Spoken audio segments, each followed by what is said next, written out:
you look at the IMF estimates that Ukraine will need 135 billion euros for the next 2 years. That is 2026 and 2027. This is needed to keep the state and the basic services running, so the civilian side, but also to continue enabling the brave resistance on the battlefield of Ukraine, so the military side. As from the beginning, Ukraine can rely on the fact that Europe will remain the strongest and most steadfast partner. We all know that we can never match the sacrifice of the Ukrainian people, but what we can match is their stamina, their resolve, their staying power, and we can equip them with the means to defend themselves and to lead peace negotiations from a position of strength. And since pressure is the only language the Kremlin responds to, we can also dial it up. We have to increase the costs of war for Putin's aggression, and today's proposal gives us the means to do this. So what is this proposal? Today we are proposing to cover 2/3 of Ukraine's financing needs for the next 2 years. So this is 90 billion euros. The remainder would be for international partners to cover. And today we are tabling 2 solutions to member states to agree on. The first solution is EU borrowing. That is basically raising capital at the capital markets and using the EU budget as a guarantee for that, and hand this capital as a loan to Ukraine.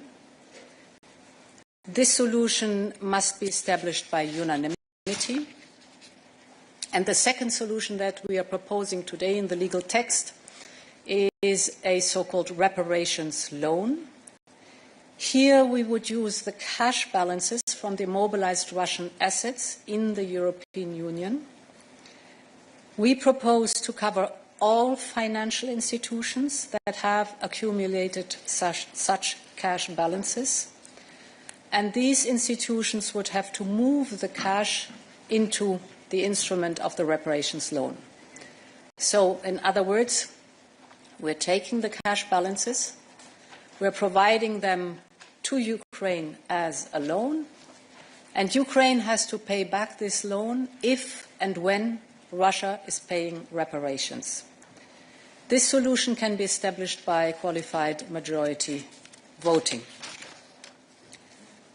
Then there's the question how we would use the money. First, we would use the money for Ukraine budget support, and here we would build on the success of existing instruments. You know them both. That is, on one hand, either macro-financial assistance and or the Ukraine facility. And the second topic where we will be using this money is military support. Here the main goal is to further boost Ukraine's defense industrial capabilities and integrate their capacities into our defense industrial base. And here we would use a so-called Cascadian principle. In other words, the funds would be used predominantly to produce and purchase from Ukraine and the European Union and so-called EEA-EFTA countries. But if we have urgent needs that cannot be met by Ukraine or the European Union, then we allow with this money the purchase of these urgent needs from outside. Now, we had an intense discussion also on the position of Belgium, where Euroclear, the main source, is situated. We have listened very carefully to Belgium's concerns, and we have taken almost all of them into account in our proposal that is today on the table of the reparations loans. We have very strong safeguards in place to protect member states and to reduce the risks as much as possible. For example, to ensure that an illegitimate award outside the Union cannot be enforced inside the Union. And very important, we have created a very strong solidarity mechanism where in the very end the Union can intervene, because we want to make very sure to all our member states, but specifically also to Belgium, that one thing is for sure: we will share the burden in a fair way, as it is the European way. Finally, with the reparations loans, we also aim for emulation among the friends and international partners of Ukraine. And to conclude, we want peace. And no one wants more peace than Ukraine.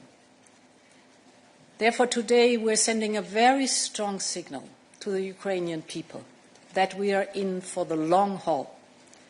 We can equip them with the means to defend themselves and, even more important, with the means to lead a peace negotiations from a position of strength. And the message to Russia is that the reparations loan or the EU borrowing, one of the two solutions, is increasing the cost of war for Russia and invites Russia to come to the negotiation table to finally find peace. Hello, thank you so much. Agathe de Clercq for Le Soir. Bart de Wever is still not convinced by what he saw. He said Maxime Prévost, the foreign minister, has a feeling that Belgium hasn't been heard. How do you answer to those fears, to those worries that stay? What would happen if Belgium still needs to be retaliated by Russia on the treaty? And my second question is, you said that this mechanism is only require a qualified majority. Is there a possibility that if Belgium still doesn't agree, it will still be going on? Thank you so much. So for us it's very important that we accommodate all the concerns and perceived risks in Belgium. And we share absolutely the same goal, like Belgium, that the risks have to be shared by all of us and have to be fairly and evenly distributed, and that we have to put in place, which we've done, mechanisms that protect all our member states, and this, of course, includes specifically also Belgium. We had many consultations on all different levels. We're not done with the consultation, so this is a process that starts now with the legal proposal on the table. And of course, we'll discuss this legal proposal with the member states and the parliament. So with this proposal, as with any proposal, there will be improvements. And it is important to stay in very close contact with Belgium. But let me tell you that, for example, of the main asks, the three most important, we have actively, of course, included, among others, in this proposal to answer them. The first was that Belgium asked that not only Belgium and not only Euroclear are covered by this approach of the reparations loan. And you see in the proposal that we have extended the scope to all CSDs, so central securities depositories, and commercial banks in the European Union. Therefore, the big figure of 210 billion euros that Valdis was just explaining. The second is indeed that Belgium has asked for a strong mechanism of burden sharing, and we have responded by making sure that a strong guarantee is in place to cover any damage occurring in member states contributing to the loan. As the scope is broader, the asks of Belgium are concerning much more member states too. And the third is that they ask rightly so to make sure that Euroclear can always honor their obligations in case they had to pay back to Russia. And we also have ensured this through a very strong liquidity mechanism, making sure that the necessary cash is always available. And this includes not only the member states, but also the European Union budget. And the question of qualified majority, maybe Commissioner Dombrovskis. Maybe really to reiterate, when designing this proposal, we had been taking Belgium's concerns very much in mind. That's why it comes with a strong safeguards and solidarity mechanisms, and we are introducing also safeguards against possible action of Russia against non-sovereign assets in Russia or third countries, also allowing for offsetting any action then against Russia's non-sovereign assets in the territory of the EU, so providing additional safeguards in this regard. Well, now the proposal is out. Indeed, the reparation loan proposal and accompanying documents can be decided on qualified majority basis. We now need to hear from member states based on the concrete proposals which are put forward to see how we move forward with this. Thank you. Julia. Julia Payne from Reuters. I was wondering if I could ask about the U.S. attitude to your decision to use the assets, as Trump was keen to use them in the peace negotiations with Russia. Have you spoken to Trump about it? What is the U.S. administration's view on your proposal? Yes, we have informed the U.S. administration. I've spoken, for example, to Scott Bessent that we are planning right before today, that we're planning on developing a system of the reparations loan. It was positively received. I've also informed the others who have potentially immobilized Russian assets. And the construction is in a way that it invites others also to join with their immobilized Russian assets, so that they can contribute also to the financing of Ukraine and contribute in the way the reparations loan is working. Thank you. Zoya. Zoya Sheftalovich, Politico. With regards to that previous question, we know that Bart de Wever said in his letter that he was concerned that by using the immobilised assets in this way, that it would undermine peace because it would remove one of the elements of leverage that Europe has and that the world indeed has to get Russia to the negotiating table. Do you buy that argument? Will using these assets imperil the potential peace deal, should there be one? Or do you have a different view on that? So I think that this reparations loan, let's assume it is put in place by the co-legislators, will contribute positively to peace negotiations, because it is a leverage that makes very clear that we are in for the long haul with Ukraine. Russia has done everything to prolong the war and is so far not willing, for example, to come to the negotiation table that President Zelensky constantly offers, and President Putin does not show up.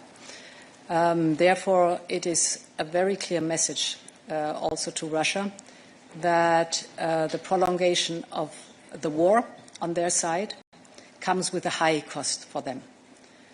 And on the other hand, it puts Ukraine in a position that it is secured financially for the next 2 years.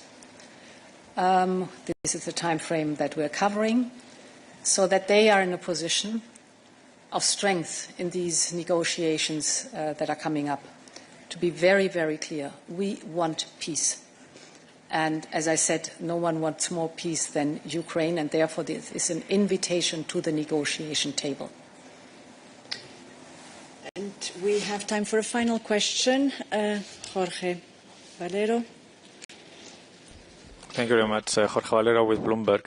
First, a clarification on the figures, because you, Madam President, said that it was 90 billion euros, and Commissioner said that the maximum was 210 billion. When we heard in the past it was 140 billion, assuming that on top of that will be the 45 million of the ERA loans. So your proposal is actually reducing 440 to 90 billion. That's the first thing to clarify. And secondly, following up on the Belgian colleague from Le Soir, I mean, the two options, one clearly requires unanimity, as you said, that is very much difficult because of Hungary, as we know, and the other one is the reparation laws, and Belgium today, as the colleague said, said that the proposal is not satisfactorily addressing their concerns. Why are you so confident that over the next couple of weeks you can reply to Belgian concerns if you haven't done it in the past weeks? So to answer the second question first, there was a very clear tasking by the European Council. You remember it started with me writing a letter to the European Council with 3 different options that were in the options paper, a debate we had last time, and the very clear tasking to come early enough before the December European Council with the legal text. That's what we're doing here today. And now to the figures. If you take all CSDs and commercial banks, the immobilized Russian assets, overall it's 210 billion. Now, what did we do? We looked at the needs for Ukraine in the years 26 and 27 as calculated by the IMF. And this is 137 billion euros. And we've said we cover 2/3. And this is how we come to the 90 billion euros, 2/3 of these needs for the next 2 years. The ERA loan, you can complement. Yeah, indeed. And for ERA loan has been 45 billion euros. Correspondingly, we reserve that amount of 45 billion euros for repayment of ERA loan. So in a sense, the volume of immobilized Russian assets in the EU territory allows for a larger financial support. But we will be rolling out this financial support, responding to the evolving needs of Ukraine, both for a general budget support and for military support. So we have provided indicative amount for the next 2 years, so 45 billion euros in each year. But this amount may evolve, and this volume would allow also for further support of Ukraine in the coming years. Thank you. I'm afraid this brings us to the end of this press conference, but as mentioned at the very beginning, don't go away, because we will follow immediately with a technical briefing where you can ask your remaining questions. Thank you very much. Thank you, President. Thank you, Commissioner. Wish you a good afternoon.